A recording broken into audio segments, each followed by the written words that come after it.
Le défi de l'entrepreneuriat social dans vos entreprises, qu'est-ce que vous diriez? Pourquoi vous choisissez cette forme juridique-là? Si on veut justement inspirer les autres à se lancer, est-ce qu'il y a des défis dans ça? Oui, je pense que oui, il y a quand même certains défis du financement aussi. Puis bon, on l'a nommé tantôt, effectivement, on n'est pas en dehors des autres entreprises. Le défi de la main-d'œuvre, là, pour nous, est quand même assez important. Mm-hmm. On peut aller jusqu'à 30 employés, puis présentement, on est 20. Donc, vous comprenez qu'il y a un petit manque en quelque part.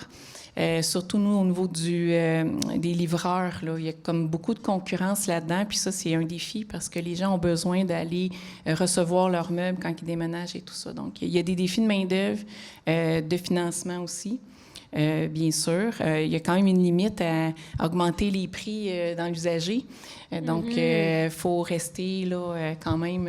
on parlait qu'il n'y a pas... C'est vrai qu'il n'y a pas de concurrence avec les personnes avec qui on travaille. Tu sais, sur le projet, il y a une quinzaine là, d'organismes avec qui on a travaillé ensemble. Ça, il n'y avait pas de concurrence entre nous. On s'est aidés, on a échangé des trucs, on a échangé beaucoup de savoir. Mais par contre, il y a quand même une concurrence avec les marketplaces, il y a quand même une concurrence avec les autres entreprises, en tout cas dans notre cas, au niveau de justement de la revente de l'usager. Là. Chez nous, mettons les vêtements, là, quand on les reçoit chez nous, il en reste 2 sur 10 qu'on peut vendre. Donc, ils sont brisés, tachés, ils sentent la cigarette. On ne voyait pas ça avant. Puis je pense qu'avec la vente en ligne, c'est ça qui arrive. Donc, on a triplé notre container. Puis, je ne peux pas le vendre. C'est pas que je jette des bonnes choses, c'est que c'est brisé, il manque des pièces, il manque des morceaux. Donc, tu sais, si je prends du temps à coudre un bouton, je ne pourrais plus le vendre 4 $, là, le vêtement, là, ça ne marchera plus. Fait qu'il y a ce défi-là qui est là, puis il y a quand même ces petites concurrences-là là, qui est un petit peu particulière, là.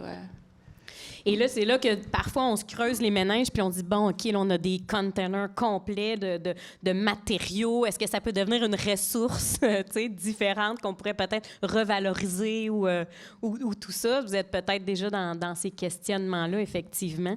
Chez vous, les défis? Un des beaux défis, c'est en même temps l'avantage de l'économie sociale. Donc, on travaille avec de l'humain. Et on se rend compte que, particulièrement post-pandémie, donc on voit un alourdissement parfois. C'est nécessaire de voir un rétablissement des communautés. Donc, automatiquement, il faut voir à ce que nos services s'adaptent, mais il faut être conscient qu'il y a des multiples enjeux au niveau des personnes. Il faut réussir à répondre, mais surtout se trouver des partenaires. Donc, on va parler de concurrence, mais on va parler aussi de partenariat. Partenariat avec le CIUS, partenariat avec les intervenants locaux. Dans le transport, donc le monde du transport, c'est du privé. Donc, les autobus, les taxis, et ce qu'on va essayer de faire, c'est de travailler en partenariat avec eux. C'est du gagnant-gagnant, c'est ce qui va faire toute la différence. Donc, on va travailler avec l'entreprise privée chez nous pour la voir fleurir, parce que pour moi, à l'heure actuelle, c'est important de ce que mes entreprises de transport soient en pleine santé économiquement, mais aussi qu'il y ait la main-d'œuvre, qu'il y ait leurs pièces pour les véhicules. Mais c'est ce qui va faire en sorte qu'on va être en mesure d'offrir un service beaucoup plus large pour la population. Donc, les défis, c'est les nôtres, mais c'est le cumul de l'ensemble des autres défis dans le secteur, dans le fond, là, qui fait en sorte qu'on doit affronter et s'adapter beaucoup. Donc, on est toujours en adaptation. Je pense que l'adaptation est la solution à tout ça aussi.